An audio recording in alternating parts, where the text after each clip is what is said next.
Uzgoj lješnjaka je u zadnjih nekoliko godina sve popularniji. Razlog tome je njegova cijena, ali i uvjerenje da ova kultura zahtjeva manje posla od drugih voćnih vrsta poput jabuke, kruške, maline i sl. To u jednu ruku jeste tako, ali i kod lješnjaka imamo poslove koje trebamo uraditi na vrijeme. Bilo da se radi o plantažnom uzgoju ili ako se gaji samo nekoliko stabala lješnjaka, potrebno je svake zime pripremiti voćke za nadolazeću sezonu plodonošenja. U prvom redu radi se o rezidbi, gnojidbi i zaštiti voćaka od bolesti. Ove poslove najbolje je uraditi prije početka vegetacije u zimskom periodu. Kod uzgoja lješnjaka bitno je opredijeliti se za uzgojni oblik po kojem će se formirati krošnje lješnjaka. Najčešći uzgojni oblik je u obliku grma, odnosno vaze, ali u posljednje vrijeme se sve više koristi oblik podignute vaze. U oba slučaja grm se formira tako da se ostavlja nekoliko grana, a najčešće 3 ili 4, koje se šire u različitim smjerovima, ostavljajući sredinu grma praznu i bez grana. Razlika je u tome što te grane mogu da rastu iz zemlje kao zasebna stabla ili da se na jednom deblu na određenoj visini ostave grane koje će se širiti oko debla. Za lakšu obradu tla i obavljanje ostalih radova preporučuje se formiranje podignute vaze. Formiranje ovakvog oblika radi se već nakon sadnje.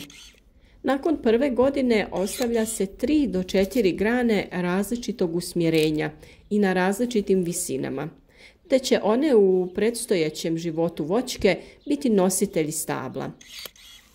Preporučuje se da te glavne grane budu na visini od 50 do 80 cm.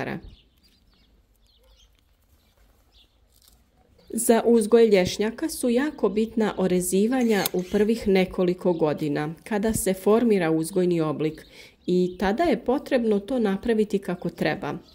Na taj način olakšavamo sebi posao u narednim godinama. Ulazak mehanizacije za obradu tla ili košnju trave jako je bitan faktor jer nam olakšava poslove i smanjuje troškove uzgoja. Podizanje grana na veću visinu omogućuje ulazak većih strojeva u voćnjak, što je jako bitno kod plantažnog uzgoja.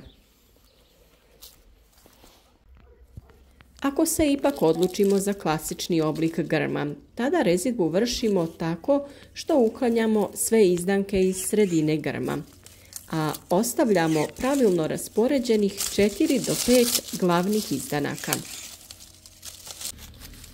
Njih je potrebno u prvoj godini razmaknuti u različitim smjerovima da bi se grm dovoljno raširio.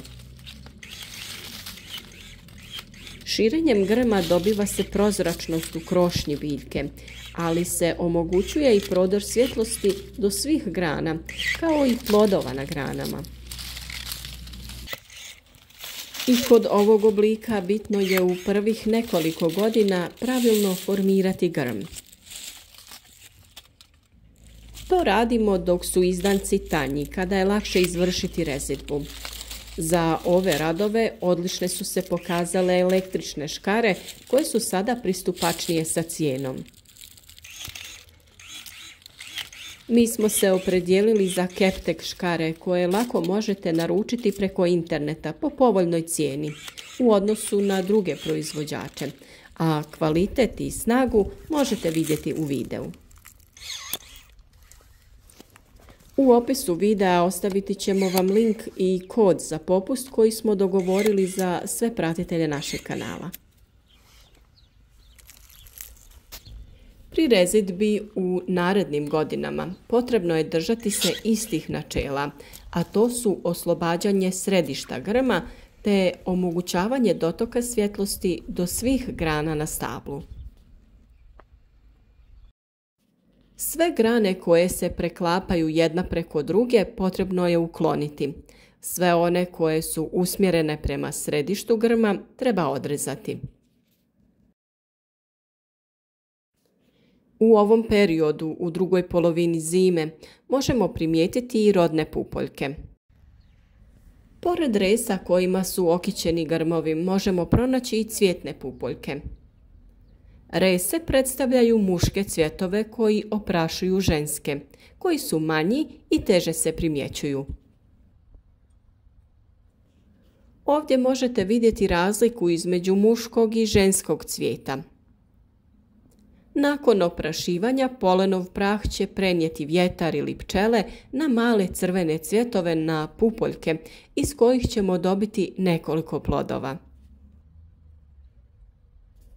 Kada završi period oplodnje, rese će pasti sa stabla.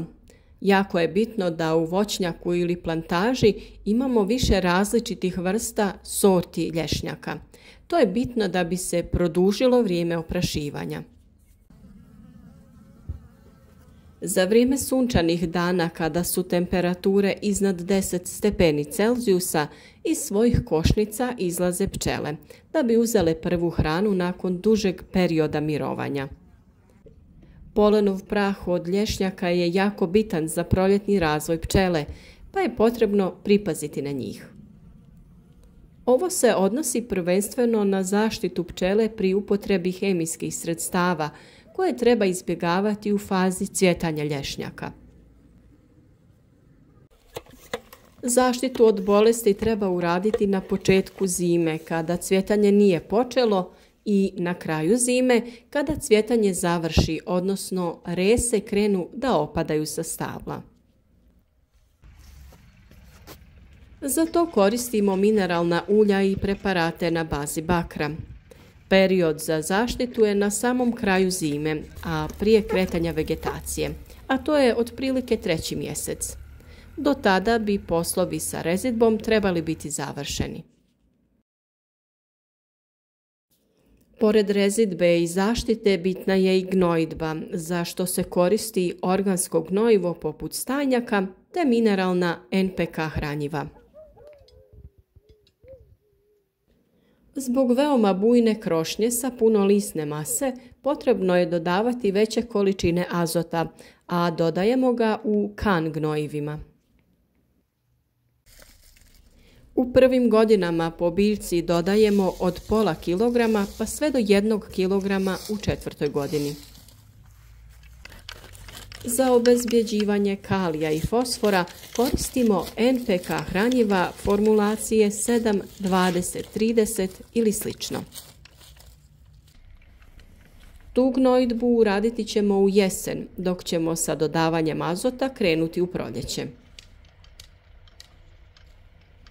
Pored mineralnih gnojiva upotrebljavamo i stajnjak koji dodajemo nakon što okopamo prostor oko biljaka. Okopavanje ili međuredna obrada mehanizacijom je bitna iz više razloga. Najbitniji razlozi su kvalitetnija gnojidba, uništavanje korova, ali i lakša berba, odnosno kupljenje plodova sa tla. Uništavanje korova je jako bitno, pa prostor oko stabla okopamo i na taj način spriječimo rast korova za određeni period. Ovo je bitno zbog toga što korovi troše hranjivo koje dajemo našim biljkama, što povećava troškove gnojidbe. Sama gnojidba je kvalitetnija kada mineralno gnojivo ili stajnjak ubacimo u tlo, što sprečava njegovo isušivanje, a prodiranje u dublje slojeve tla je lakše. Međuredni prostor može se održavati i mehanizacijom na način da se korovi i plitki sloj tla malčira. To je praktično i kod berbe na velikim plantažama gdje se koriste različiti usisavači za plodove lješnjaka. Bilo da se radi o velikim plantažama ili o manjim voćnjacima, Treba svake godine uraditi ove radnje da bi naše voćke bile zdrave i u dobroj kondiciji. Samo na taj način možemo doći do obilne berbe kvalitetnih plodova. Nadamo se da će vam ovaj video biti od koristi i onima koji se bave uzgojem lješnjaka, ali i onima koji će tek posaditi svoje voćke. Podijelite ovaj video sa prijateljima na društvenim mrežama i označite like ispod videa. Pišite nam u komentar od kuda nas pratite, a ako imate nekih pitanja, slobodno nam pišite. Pokušati ćemo odgovoriti na sve komentare. Sezona uzgoja voća i povrća se zahuktava. Imamo jako puno komentara i hvala vam što ste u nama prepoznali najbolji izvor informacija u uzgoju voća i povrća.